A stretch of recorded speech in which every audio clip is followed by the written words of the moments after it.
Hi guys, welcome to Sellapy Brand Owner Academy, the Happy Ambassador Bootcamp. As I always say, this is not a course, this is your entry into ownership. Let's get it on. This is module 2. Find the $1 million niche. In this module, you'll be able to choose a winning niche every time. I will teach you how to choose a winning niche every time. So what are the lessons that will be learned under this module? You will learn the 3P model, which are passion, profit, and problem. You'll be able to adapt the diaspora gap as well as local niche gap.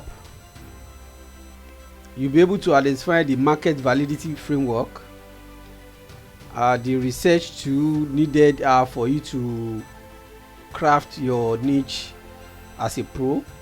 You'll be able to create the ideal customer profile, which I call the ICP, and you'll be able to use data-driven niche scorecard to rank your niche if it's worth pursuing, or if you have been able to identify a profitable niche. Then we'll look at some case study as well as some assignment at the end of the module.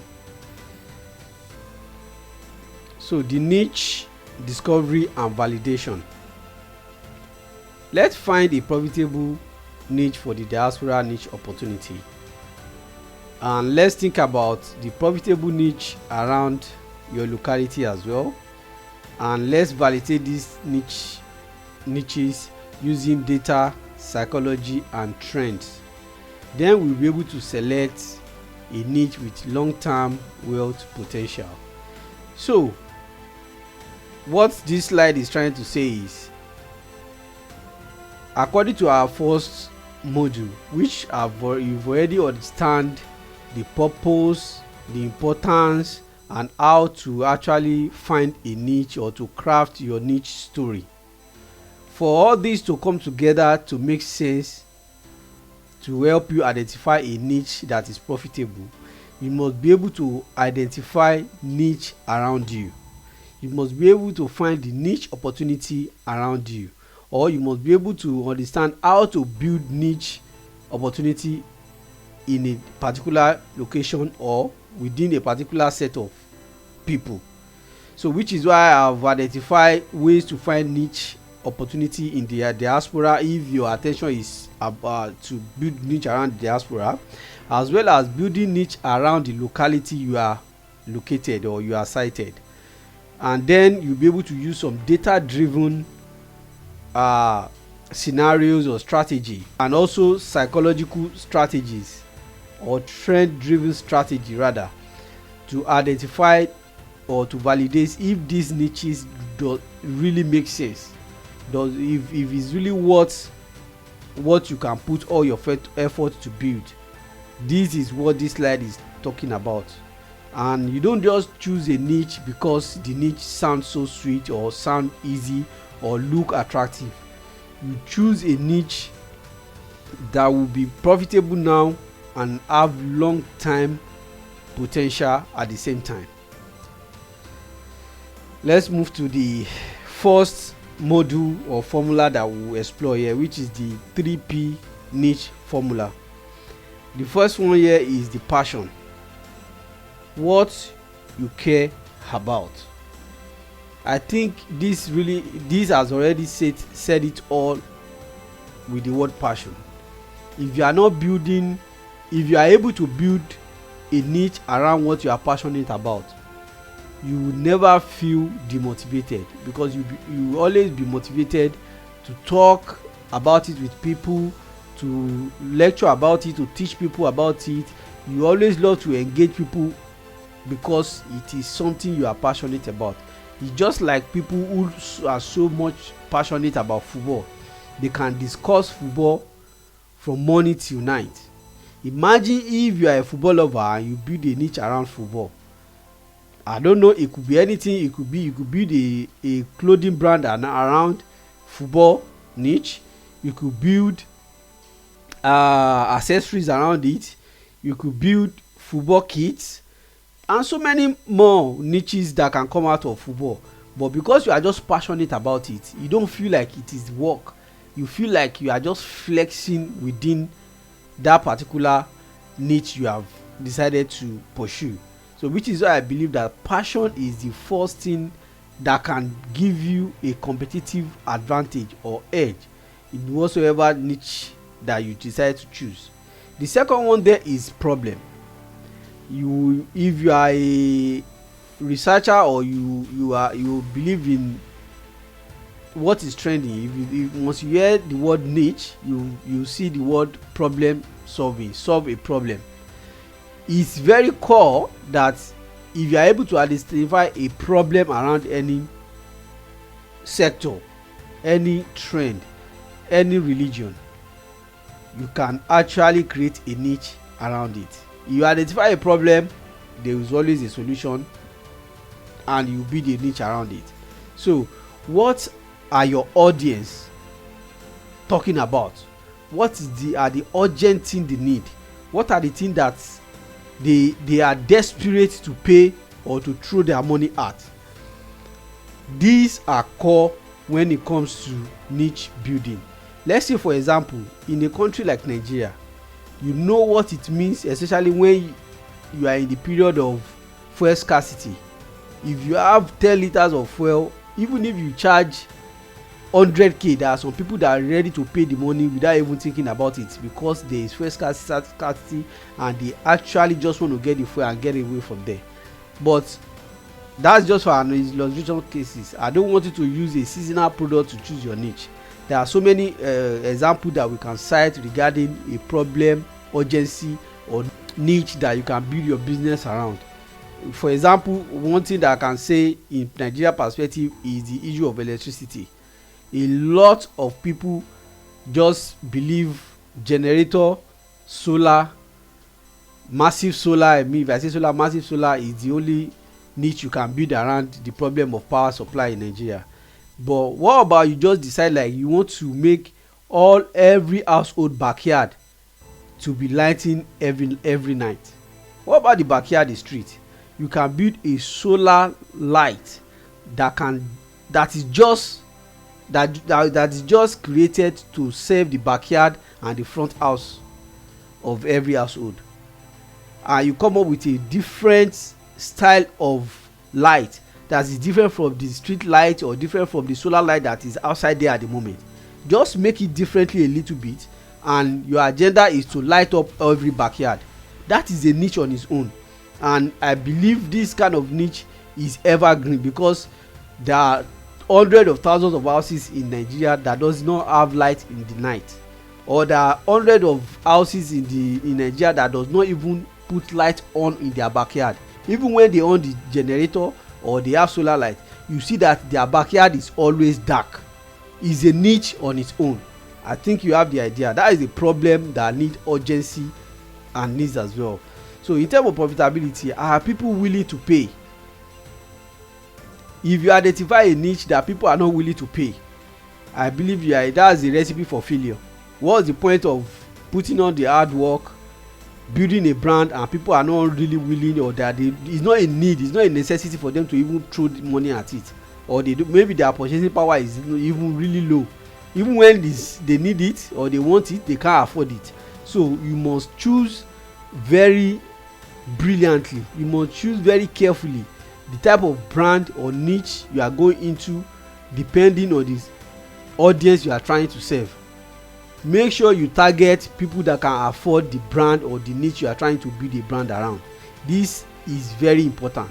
So this is why I come up that for you to get a niche revenue that makes sense, you must consider these three factors: the passion, the problem, and the profit. This makes up the niche revenue. You can see there your passion, which is what you care about; the problem, what your audience urgently needs; and the profit, what they are willing to pay.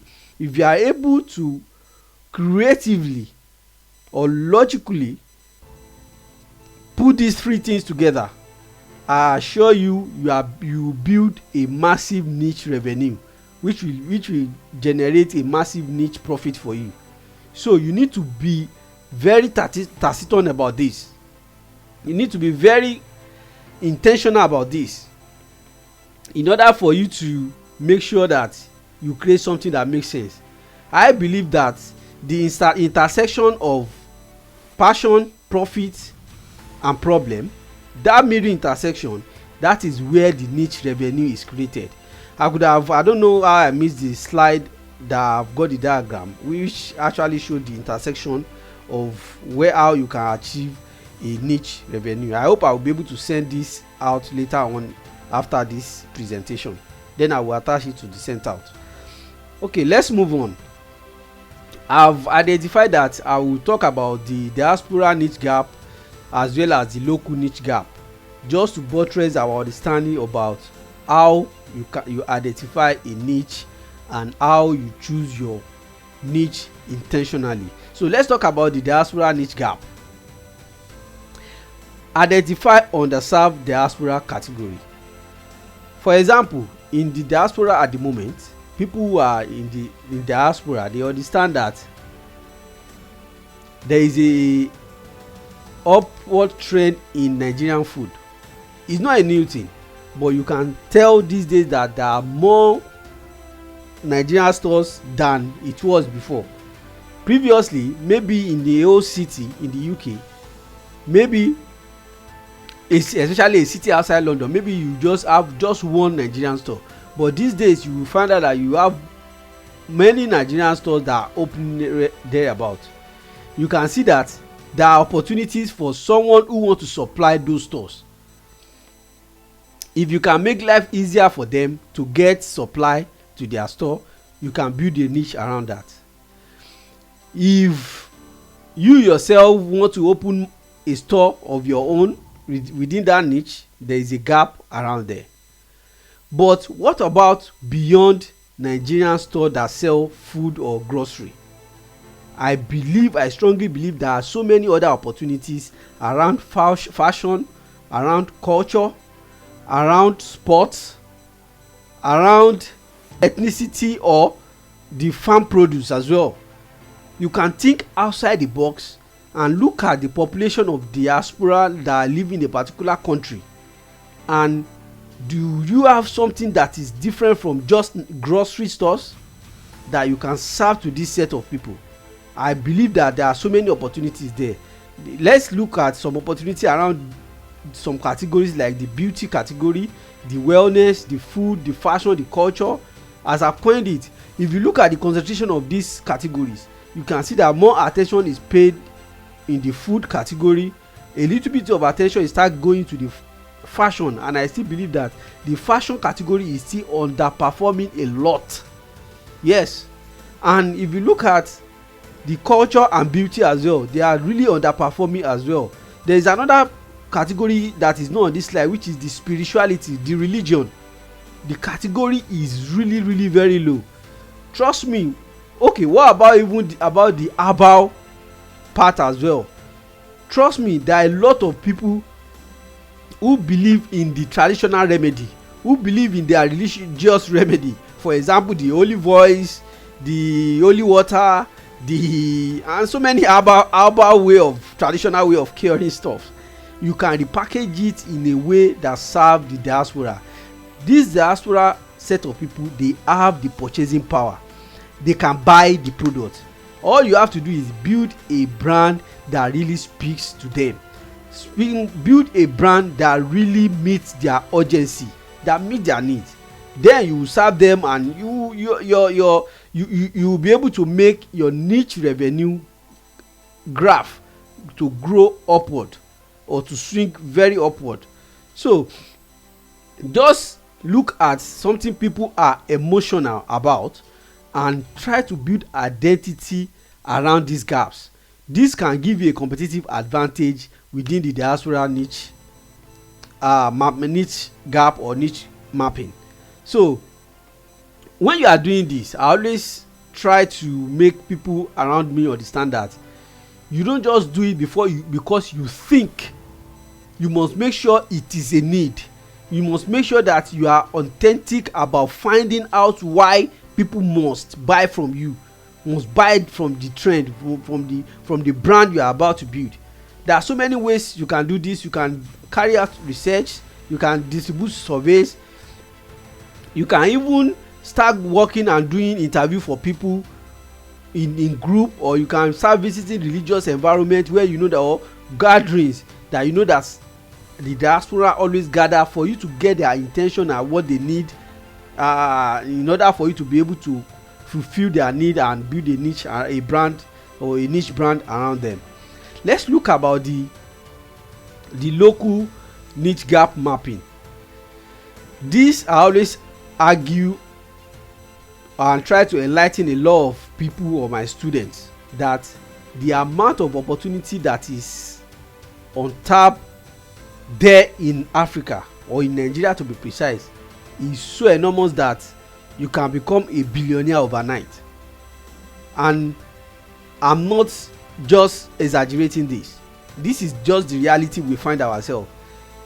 A lot of people there in Nigeria, they don't have the foresight.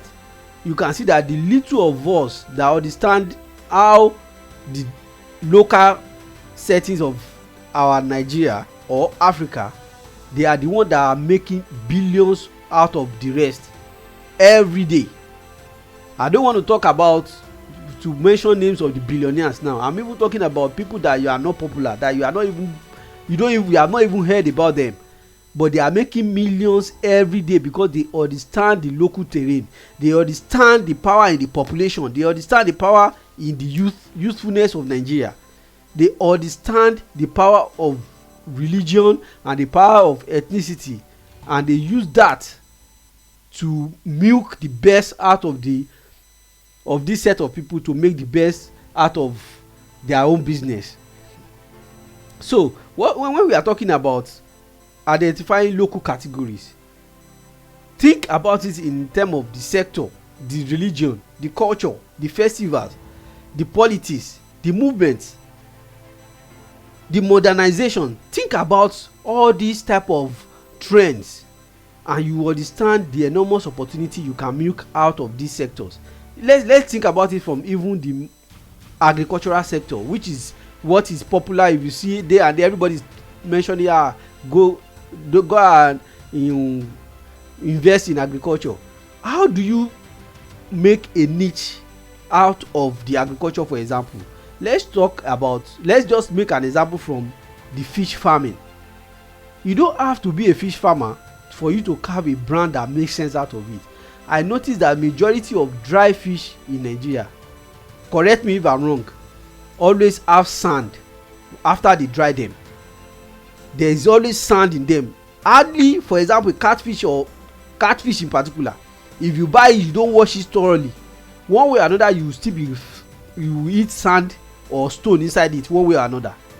What if you decide to niche around a stone free or sand free dry fish by taking it upon yourself from farm? You monitor the process, you process it in a way that with a machine that will make it to be stone free or sand free, and package it in a way that both locals and diaspora will be able to tap into it.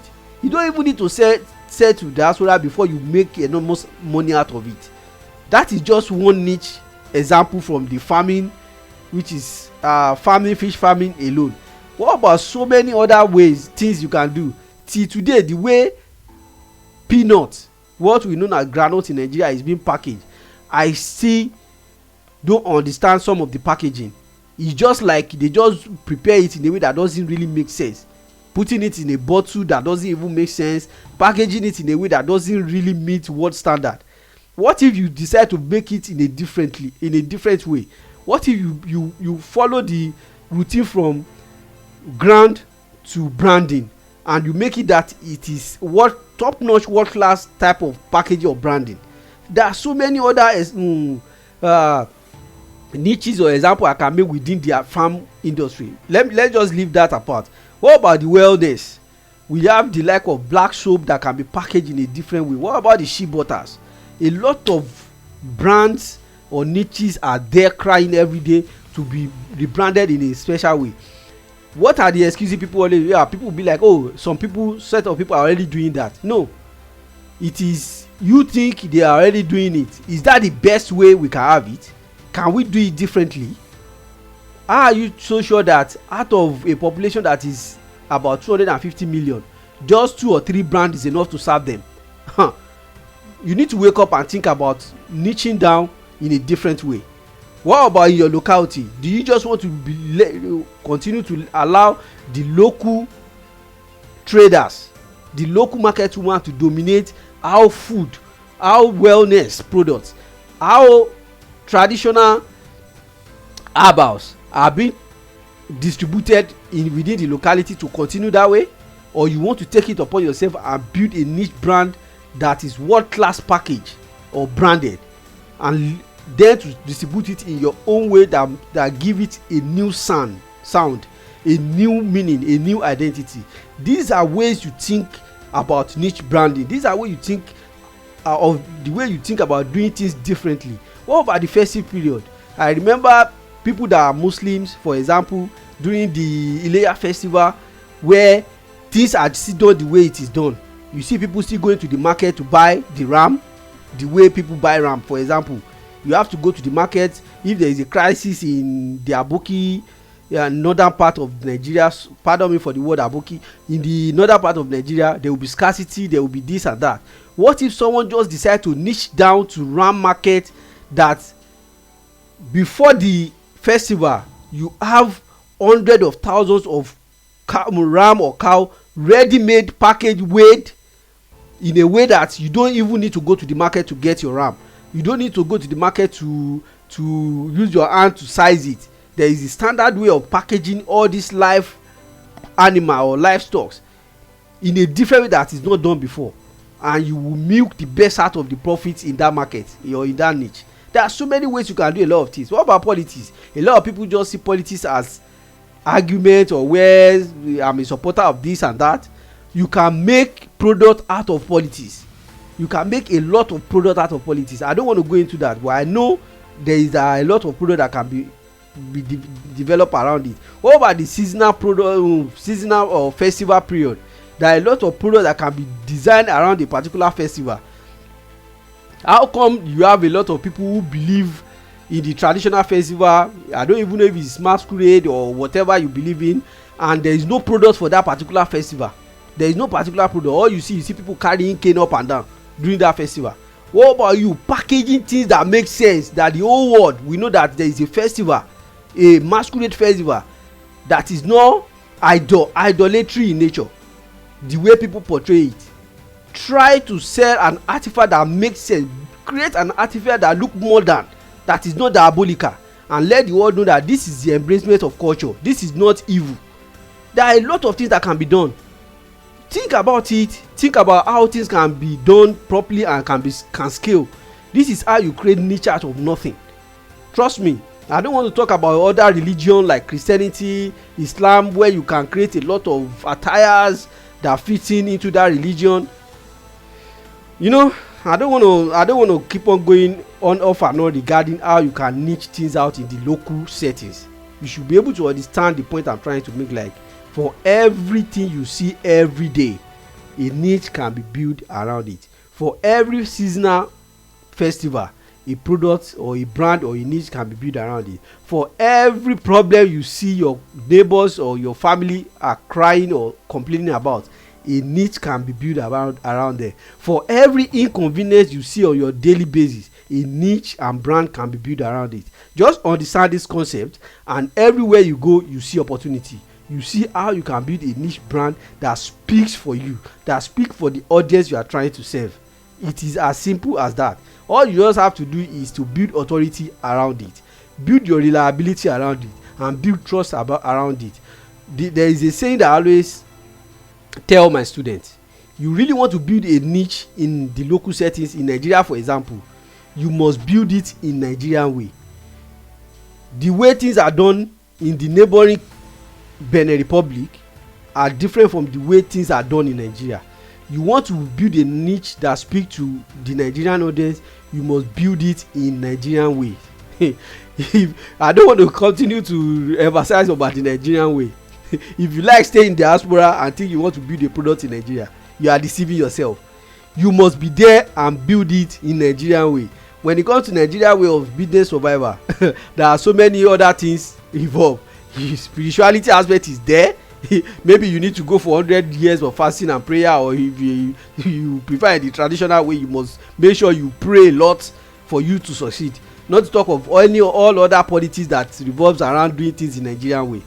Anyways, the point of it is you have to open your eyes and seek the best out of the local niche in a local way of doing things. So let's move on. The trend and demand validation. So how do you validate this niche that you have identified? Identification is not enough. Finding it out is not enough. You must be able to validate demand. You must be able to know, does people really want this? In terms of the diaspora perspective, it's easy to use data to track it because there are records. Excuse me. There are records. You can find records on using tools like TikTok, Google Trend, Amazon Search, Reddit, and other groups or platforms that you can find data about that particular niche you want to serve. I believe in Nigeria kind of local niche or Africa type of local niche, people are more of social experimenting or social media aspect. You can search the validation on there. You can search for trends on there on platforms like Instagram, WhatsApp, or Facebook.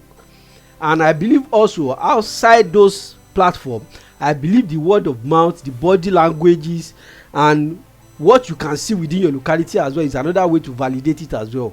You can ask through word of mouth. You can ask friends and family. You can ask people, strangers on the street. Nigerians are different from abroad, that when you are walking and trying to ask people questions, they look at you as if they don't know you. In Nigeria, people are really to answer your question. They are ready to listen to you, to talk to you as a stranger. People don't really care. They talk to you.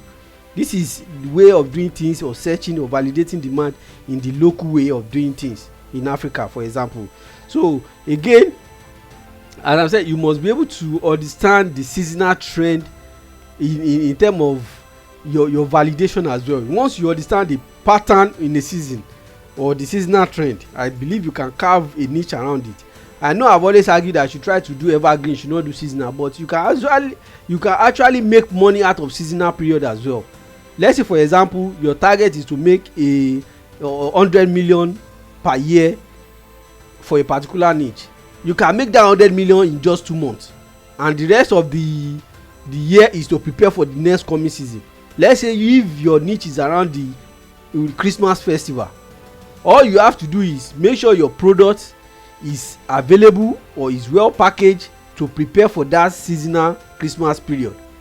So you can make that your million in just 2 months. You start selling from November, for example, or from October to December, you make your millions, and the rest of the month is another preparation for the next coming one. It depends on the strategy you are actually implementing. It doesn't mean that because it's not an evergreen product, you cannot venture into it. It depends on how you package it. As I said, as the example I made with the Layer Festival the other time, during the Layer Festival, some people made billions of naira, billions of pounds in the Arabian countries just for that particular religious period. And they start preparation immediately after that season finish or religion era period finishes. They continue again to prepare for the next one, and that is how they make their billions over the years. So it depends on the strategy you want to put in practice, or the system you want to put in place.